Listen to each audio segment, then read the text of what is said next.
नमो तस्स भगवतो अरहतो सम्मा सम्बुद्धस्स। बुद्ध और उनका धम्म बाबा साहेब डॉक्टर अम्बेडकर द्वारा रचित कालजयी पुस्तकों के इस रचना संसार में आपका स्वागत है। आप जानते हैं कि इस समय हम लोग बाबा साहेब डॉक्टर अम्बेडकर द्वारा मूल रूप से अंग्रेजी में रचित ग्रंथ द बुद्धा एंड हिज धम्मा, इसका ये हिंदी अनुवाद आप तक पहुंचा रहे हैं। और ये जो हिंदी अनुवाद है, ये हिंदी अनुवाद भदंत डॉक्टर आनंद कौशल्यायन जी का है। तो आइए इस कड़ी में आगे बढ़ते हैं। आपको याद दिलाते चलते हैं कि ये बुद्ध और उनका धम्म के चतुर्थ कांड का दूसरा भाग है। और इस दूसरे भाग में बाबा साहेब जिस बात को समझा रहे हैं वो बात है कि शब्दों में भले ही समानता हो, लेकिन उसके अर्थ निश्चित रूप से भिन्न होते हैं। और जब तथागत बुद्ध की शिक्षा के आलोक में हम उसे सीखना समझना चाहें तो फिर उसका अर्थ ये बिल्कुल अलग होता है और वो विज्ञान से मेल खाता हुआ होता है, आधुनिक विज्ञान से। तो आइए हमने पिछली कड़ी में देखे कर्म। इस कड़ी में बाबा साहेब जिस शब्द को सिखा समझा रहे हैं वो है अहिंसा। बड़ा फेमस शब्द है और बड़ा फेमस तत्व भी है। बहुत सारे जो धार्मिक मत है, नैतिक मत है, उनमें अहिंसा इस शब्द पर कई बार चर्चा होती है। और आधुनिक समय में भी और उस वक्त में भी इस बात पर चर्चा होती रही है। तथागत का अहिंसा पर क्या कहना है, ये बात बाबा साहेब बुद्ध और उनका धम्म में समझा रहे हैं। तो बाबा साहेब लिखते हैं अहिंसा का परिचय देते हुए, अहिंसा के नाना अर्थ और व्यवहार। अहिंसा के अर्थ अपनी अपनी तरह से अलग अलग है। बहुत सारे लोगों का अहिंसा से संबंध जुड़ता है। हर कोई अपने अपने तरीके से हिंसा और अहिंसा को परिभाषित और विश्लेषित करता रहता है। तो इसमें देखिएगा बाबा साहेब लिखते हैं कि अहिंसा अथवा जीव हिंसा न करना बुद्ध की शिक्षा का एक महत्वपूर्ण अंग है।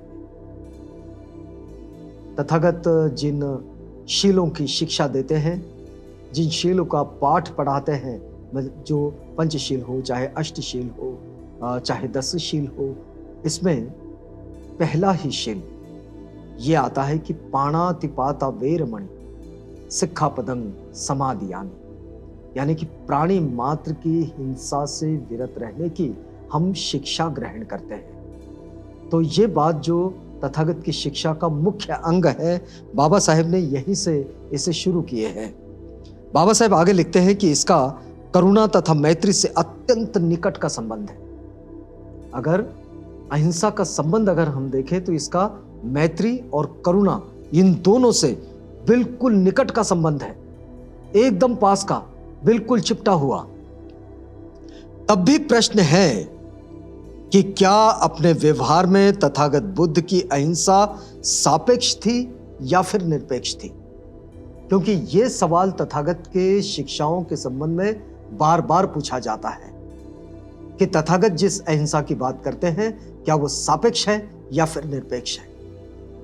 तो क्या ये एक शील मात्र थी अथवा एक नियम थी?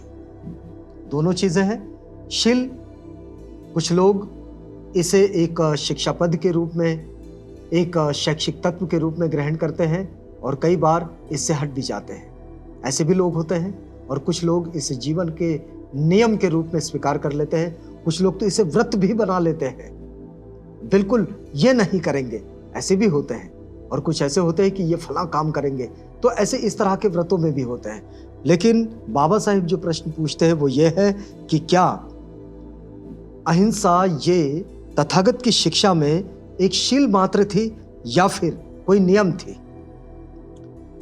तो बाबा साहेब आगे लिखते हैं कि जो लोग तथागत बुद्ध के उपदेशों को मानते हैं उन्हें अहिंसा को एक निरपेक्ष बंधन के रूप में स्वीकार करने में कठिनाई होती है।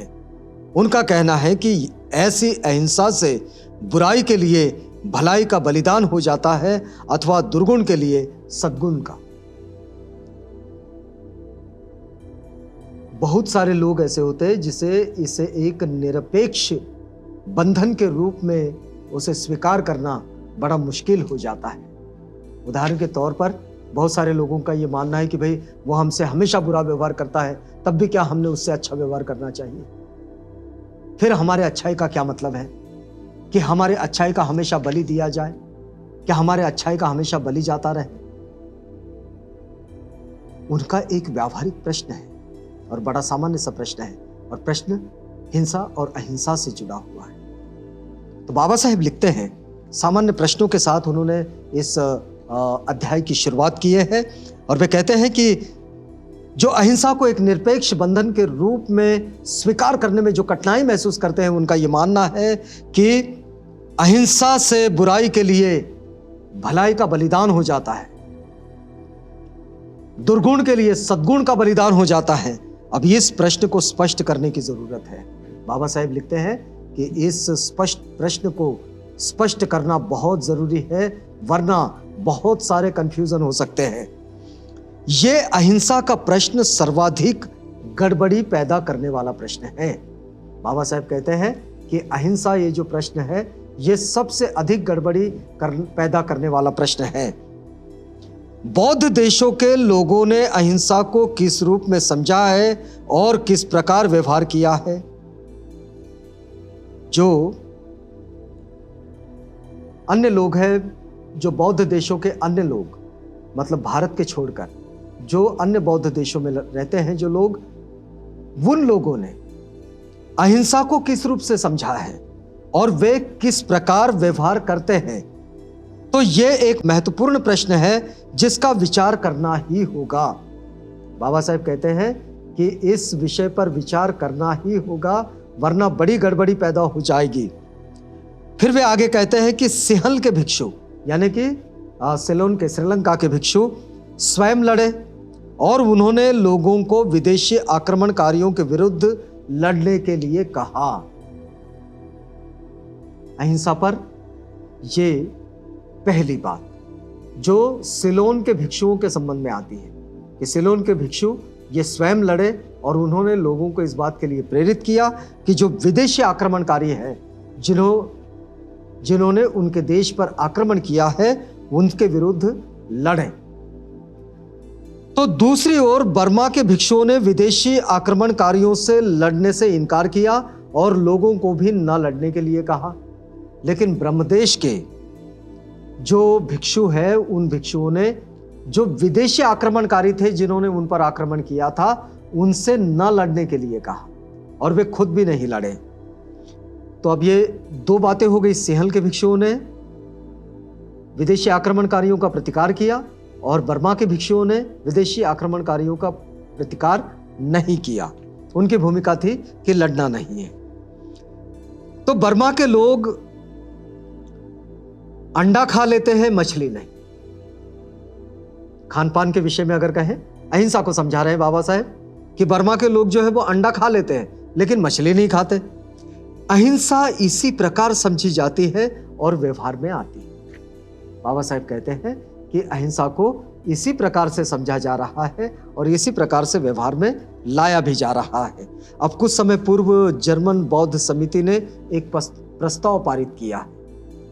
बाबा साहेब ने ये पुस्तक जब लिखे तब उन्होंने ये बात लिखे कि कुछ समय पूर्व ही जर्मन की जो बौद्ध समिति है, वहाँ की जो बुद्धिस्ट काउंसिल है, उसने एक प्रस्ताव पारित किया कि वे 5 शीलों में से, वो जो 5 शील है उसमें से एक शील, मतलब जीव हिंसा से विरत रहने के प्रथम शील को छोड़कर शेष 4 शीलों को ही स्वीकार करेंगे।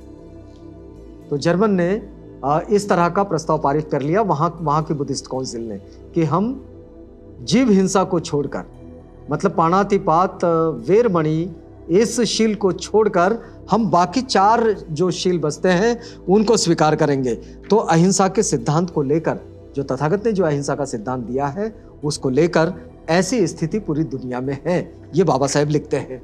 फिर आगे देखिए, बाबा साहेब लिखते हैं कि अहिंसा का वास्तविक अर्थ क्या है जो तथागत समझाते हैं। और ये बात समझना, ये बड़ा महत्वपूर्ण है, बहुत ज़रूरी है, क्योंकि देखिए ये किसी के विरुद्ध लड़ने न लड़ने, कोई मांस खाने न खाने, मांसाहारी होने न होने की बात नहीं है, लेकिन अहिंसा की वास्तविक स्थिति को समझ लेना ये बात जरूरी है।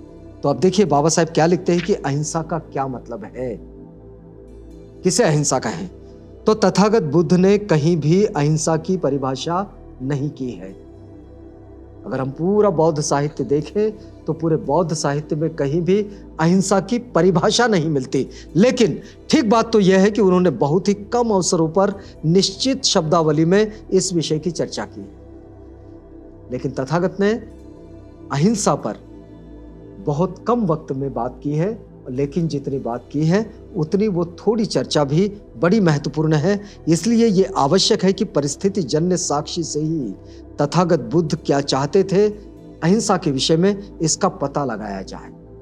बाबा साहब कहते हैं कि भले ही साहित्य में बहुत सारी चीज़ें ना मिले, बहुत विश्लेषण ना मिले, लेकिन तथागत ने जो बात कही है उसको, जो कम शब्दों में कही है, उसी को संकलित करके उन्हीं से एक सार गर्भित अर्थ निकाला जाए और उनकी अहिंसा के विषय में जो समझ थी और जो समझाइश थी उसे हम खुद समझे, स्वयं समझे।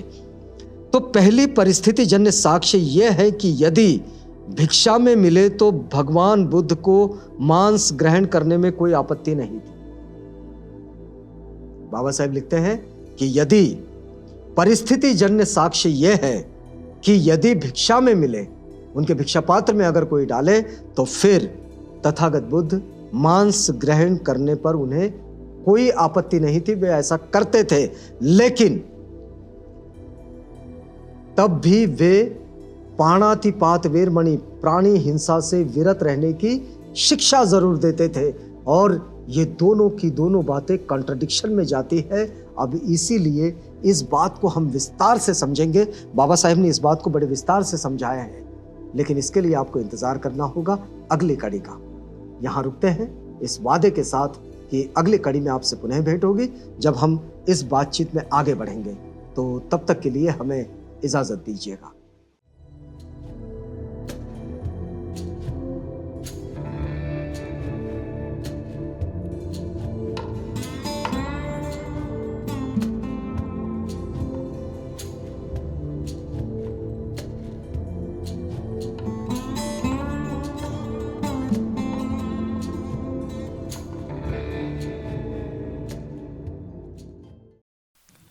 बुद्ध और उनका धम्म।